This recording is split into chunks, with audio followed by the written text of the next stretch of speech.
Good morning, good afternoon, good evening everyone. Si vous voulez un bon accent en anglais, vous n'avez pas le choix. Vous devez savoir et maîtriser l'accent tonique. C'est la pierre angulaire, la fondation, l'épine dorsale, tout ce que vous voulez qui montre que c'est important d'un bon accent en anglais. Et je suis sidéré que très souvent, on ne vous le montre pas, ne l'enseigne pas, ne l'explique pas parce qu'en fait, c'est super facile une fois que vous avez compris. C'est ce que je vous propose de découvrir dans cette vidéo sur la fabuleuse chaîne YouTube I Speak Spoken.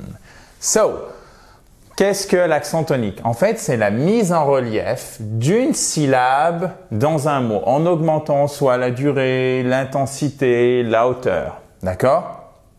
Alors, pourquoi vous avez ça en anglais? Parce que le français est une langue assez plate. English is not a flat language. Voyez? L'anglais n'est pas une langue plate. Le français, si. D'accord? En fait, en anglais, vous avez beaucoup plus de variations et notamment dans chaque mot. Pourquoi?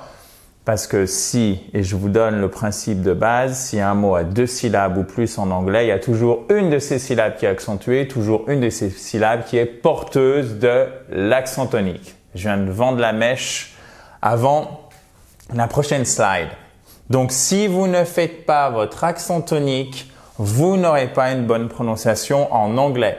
Et ça vous est peut-être déjà arrivé de prononcer un mot ou une phrase et la personne ne vous comprend pas et vous êtes sûr, c'est bien le bon vocabulaire, la grammaire est ok, il n'y a pas de problème. Ou vous butez sur un mot et on vous demande de répéter. Au bout d'un moment, la personne, elle vous dit « Ouh !» et elle répète. Et là, vous dites « Mais c'est ce que je viens de dire, je comprends pas. Il ou elle se fout de moi. » Pas du tout. En fait, c'est sûrement parce que vous aviez mis l'accent tonique au mauvais endroit. Et le fait de ne pas ou de mal maîtriser l'accent tonique, ça vous gêne beaucoup pour la prononciation. Pourquoi? Parce que prononciation et compréhension sont les deux faces, chers amis, d'une même pièce, littéralement. Si vous avez bien les sons dans la tête, dans l'oreille, vous pourrez les identifier facilement. Mais il n'y a pas que les sons en anglais, il y a aussi la hauteur des sons et donc il faut s'habituer à cet accent tonique parce que du coup, ça donne un côté feutré, voire même on n'entend pas du tout parfois les syllabes non accentuées. Et notre oreille, elle va seulement, en fait, comme nous, on est habitué à ça. Et du coup, quand vous avez ça, vous entendez seulement ici. Je vous fais un schéma grossier. Et vous manquez, en fait, toutes ces parties et ça vous gêne pour comprendre les mots parce que vous entendez soit un mot alors qu'il y en a 3 ou alors vous entendez la moitié du mot, etc. Donc, comme je vous le disais, en fait, non, c'était déjà sur cette slide. L'accent tonique, il se trouve dans tout mot en anglais qui a 2 syllabes ou plus. Mais alors, où le trouver, Adrien? Très bonne question. Avant, si vous le voulez, vous pouvez récupérer tout ce que vous voyez à l'écran et faire aussi l'exercice d'application pour voir si vous avez bien compris, si vous savez bien vous servir de l'accent tonique en cliquant, chers amis, sur le i en haut à droite ou sur le lien qui est juste en dessous, notamment si vous êtes sur tablette ou sur mobile. Donc, c'est vraiment l'accent tonique, une des solutions les plus faciles pour améliorer son accent, mais aussi une des difficultés de notre chère langue de prédilection, à savoir celle de Shakespeare, puisqu'il est difficile, en fait, en lisant 2 mots, de savoir où on va mettre l'accent tonique. Il n'y a pas de règles claires ou très peu de règles claires pour déterminer l'accent, la place de l'accent tonique dans tel ou tel mot. D'accord? Donc, la solution fiable que moi, je vous préconise, c'est la phonétique. Et la phonétique, ce n'est pas compliqué. J'en mets dans toutes les vidéos. Ça vous prend une demi-heure pour comprendre les grandes règles et ça suffit largement. Qu'est-ce qui se passe en phonétique? Lorsque vous avez une apostrophe, je vais faire plaisir à une fille abonnée Monarou qui doit regarder cette vidéo. Je n'ai pas dit pour une fois un apostrophe. Vous voyez, on s'améliore tous, hein, chemin faisant. Donc, lorsque vous avez une apostrophe, la syllabe qui est derrière, c'est celle qui est porteuse de l'accent tonique. D'accord? Donc, ce n'est pas creation, parce que si vous dites creation, la personne, elle va dire « What? Creation? Oh, creation! Oh, yeah! » Ok, bon, je force le trait, mais il y a beaucoup de ça quand même. Creation et pas creation. Alors, je vous donne une petite astuce, c'est une des rares qui est facile. Quand vous avez des mots qui se terminent en shun, attention, perfection, creation, vous avez l'accent tonique sur l'avant-dernière syllabe, c'est-à-dire la syllabe qui est juste avant le shun. Creation, ok? Donc là, regardez, typiquement, et alors la difficulté de l'accent tonique se présente, elle est particulièrement aiguë, comme une douleur un peu, parce que du coup, on en a marre de mal prononcer. Donc, il faut trouver une solution. C'est pour ça que je vous explique comment marche l'accent tonique. C'est tellement important. On va faire un petit exercice ensemble. Ne vous inquiétez pas. Je ne vais pas vous lâcher comme ça, chers amis.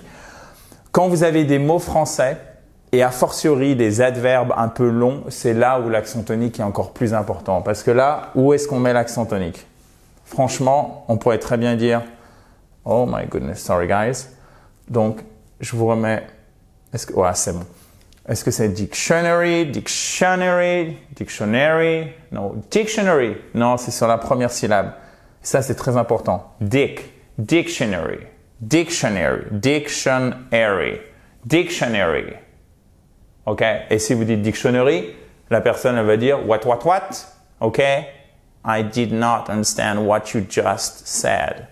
Dictionary. Perfect. Very nice. Creation. OK. Now, un petit exercice, chers amis. À vous de prononcer. Comment on va le faire? Je vous propose de les faire 2 par 2, comme on en a 6. Voilà. Hop. Donc, à vous de prononcer ces deux-là et après, on vérifie ensemble. Donc, vous repérez l'accent tonique. OK. Allez-y, le premier. OK. Alphabet.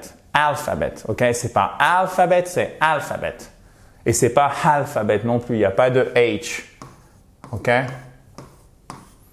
Alphabet. Ensuite, across et pas across. C'est pas across. Non, parce que across. Si vous dites across, on a l'impression que vous dites across. Vous voyez? Donc, ça marche pas. Across, across. Vous voyez, vous avez votre accent tonique ici. Ensuite, le report. Est-ce que c'est report, report, report? Eh ben oui. Accent tonique ici. Et là, attention, c'est pas English, justement. C'est pas English, c'est… À vous de prononcer celui-ci, allez-y. Et maintenant celui-ci. OK. Report. English. OK? English. Et pas English ou English. Non. English. Report. Accent tonique sur la seconde syllabe. Vous voyez, ça change tout cet accent tonique. En fait, ce qu'il faut voir, c'est que vous avez l'accent tonique qui est plus important que les voyelles et qui est plus important que les consonnes. D'accord? Donc là, on a l'impression que je suis presque bon en maths. Ce n'est absolument pas le cas. Mais par contre, ça reste parfaitement valable. Accent tonique plus important que les voyelles, qui est plus important que les consonnes. Donc, commencez toujours par l'accent tonique, après les voyelles et après les consonnes. Report, English. À vous. Une idée reçue. Hop. Tac. Ici. OK? Mais regardez. Qu'est-ce que c'est que ce truc-là? On dirait une espèce d'apostrophe inversée. Parfois, les mots sont tellement longs que, ou pour faciliter la prononciation, pour éviter qu'ils s'écroulent un peu sur leur propre poids, on remet un petit coup d'ossature, de charpente, si je puis dire, pour que ça tienne bien, avec l'aide d'un accent tonique secondaire. Ce qui veut dire que cette syllabe, c'est la syllabe qui est la plus accentuée. Et celle-ci, elle est quand même un peu plus accentuée que les autres, mais pas autant que celle-ci. Alors, ça a l'air hyper compliqué comme ça, mais ça vient naturellement. Misconception, misconception, c'est pas misconception, c'est misconception, c'est pas misconception, c'est misconception. Vous voyez la différence? Il faut quand même le prononcer parce que sinon, on n'entend rien du tout. Misconception, misconception, misconception. L'idée reçue, OK? Et maintenant, celui-ci… OK, accent ici, c'est like, likely, unlikely. Et après, c'est pas Event, c'est pas event, c'est event. Yes. An unlikely event. An unlikely, faut ouvrir la bouche. An unlikely event. Perfect. Let's do it again together. Faisons-le ensemble une nouvelle fois. Faisons-le ensemble. Alphabet, across, report, English, a misconception, an unlikely event, an unlikely event. Perfect. Very nice. OK. Bon, j'espère que vous avez bien compris comment fonctionne l'accent tonique. Faites l'exercice d'application en cliquant sur le i en haut à droite. Vous pouvez aussi récupérer les slides. Si vous ne voyez pas les slides, c'est-à-dire les diapositives, vous avez un lien dans la description, juste en dessous, notamment si vous êtes sur mobile ou sur tablette, chers amis. En attendant, on se retrouve très vite dans la joie et la bonne humeur. J'espère que cette vidéo vous a plu. Si c'est le cas, vous pouvez mettre un petit pouce en bas à droite. Bye bye, have a nice day.